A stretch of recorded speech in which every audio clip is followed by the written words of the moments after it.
Lesson 12.11 is using the unit circle. If you had me last year, you remember seeing this. If you're new to it, it's okay. This is really a way to get trig values faster, but I didn't want to show it to you right away because then you would just use this and never try to commit it to your memory. So all we're going to do is fill out first the degrees all the way around this unit circle. So starting right here, we know this is 0 degrees. And then we'll go up to a 90. And then we'll go to 180. Okay, so let's work in that. This first one would be a 30. Then we have our 45 and our 60. That comes from our special right triangles. And then this would be a 30. So that would be 90 plus 30 would be 120. This would be 90 plus 45, or 15 more than 120 would be 135. And 15 more than that would be 150, which makes sense because then we're 30 degrees away from our 180. So this makes our 30s, our 45s, our 60 special right triangles. Okay, then let's keep going. So we're going to add 30 to 180. That'd put us at 210. Then we'll add 15 to that. That'll be 225. Add 15 to that, and that would be 240. Add 30 to that, and that would be 270. So our 45 should always end in a 5. Everything else should end in a 0. Then I'll add 30 to 270. That'll be 300 because we're 60 degrees away from a 360. Then we have 15 degrees after that would be 315. 15 after that would be 330, which puts us our 30 degrees away from 360. So there's that part. Then let's go to the radians. So we know this is 0 pi. And we know that 180 degrees is pi. So now we're just cutting pi up into sections. So 30 degrees, 30 out of 180 is a sixth.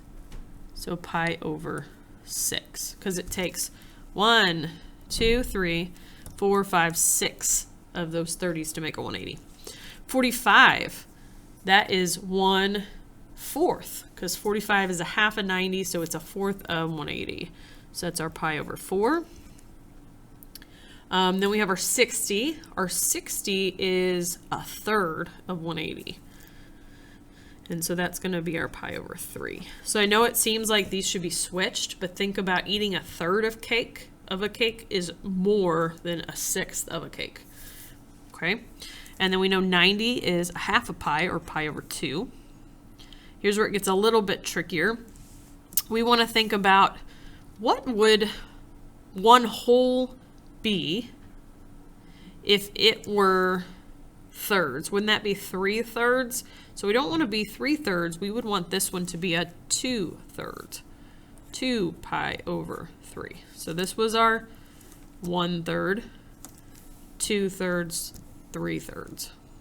Okay, and then there's symmetry here. See that? This is our 45. And so this was 1/4. 2/4, which is a half, 3/4, 4/4. So we don't want these to become bigger on top. We want it to be smaller over bigger. And then the sixth. So 6/6 would make a whole. 6/6 minus a 6 would be 5/6. Because it takes 1, 6, 2, 6, 3, 4, 5, 6 to make a whole. And then we said this is pi. Now what you can do from there is follow your lines from quadrants 1 and 2 straight across or diagonal. So pi over 6, since we're going to go really a semicircle or 180 degrees to get to here, add 6/6. So if I add 1/6 plus 6/6, that would make 7/6. 7 pi over 6. If I had pi over 4 and I added another 4/4 to this 1/4, that would be 5/4. So that's really 1 and a 4th. If I had 1/3 plus 3/3, that would be 4/3.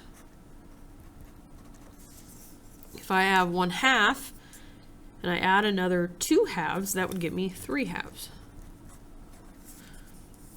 Okay, if I had 2/3 and I add another 3/3, that would be 5/3. And if I had 3/4 plus another whole 4/4, that would be 7/4. And if I had 5/6 plus another whole 6/6, that would be 11 pi over 6. And last but not least, pi. If I add another pi, it would get me 2 pi. So that's the way I think of it in my head. All right, so now for the coordinate points. Remember, I'm thinking about, here's my 30. I drop down this leg, so my 30 degrees would be here. What is the coordinate point here? The y value, or the height, would be the short leg, which is a half. And then the longer leg would be across from the 60, that's square root of 3 over 2. Then I would have my 45, which is my isosceles triangle, where both legs are square root of 2 over 2.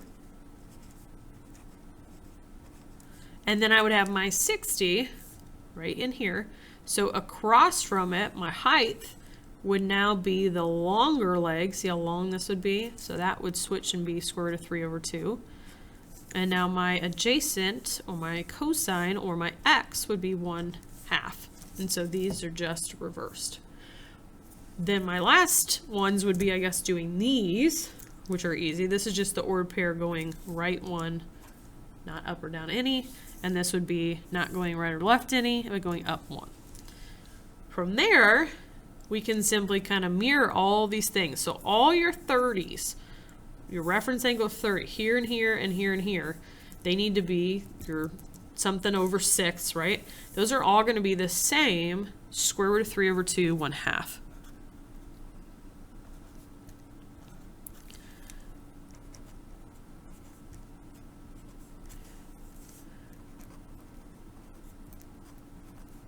Okay, and if I want to highlight, it would look like a big X.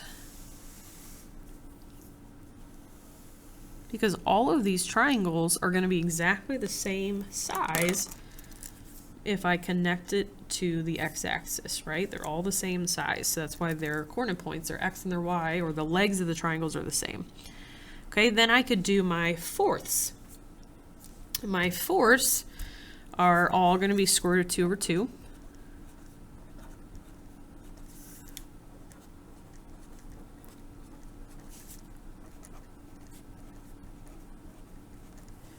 Okay, I'll do those a different color. And again, they make a big X.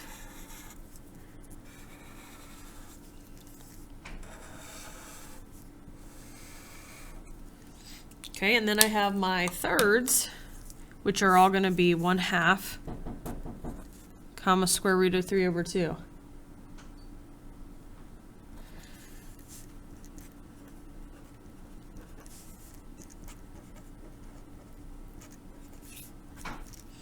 I'll do those a different color.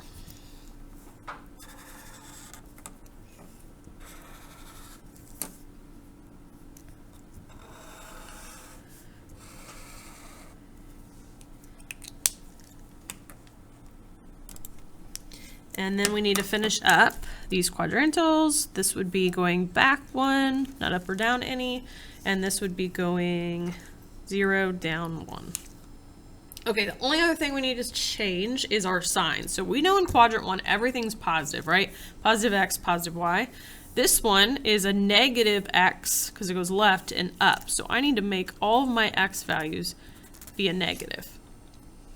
And then in quadrant 3 is all negative because I go left and down. So make everything negative.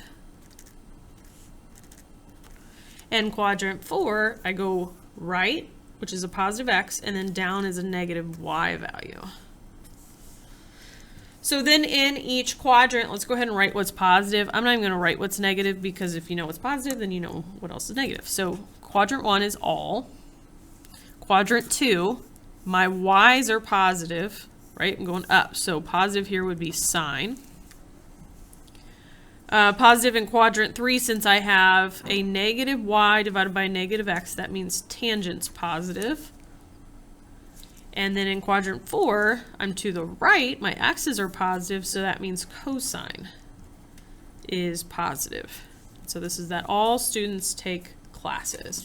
The only other thing you need to know is that sine of an angle is really the y value, the height of the triangle. Cosine is the x value. of the triangle, it's the adjacent leg. Tangent is taking that y divided by that x. And then here's the reciprocal functions as well.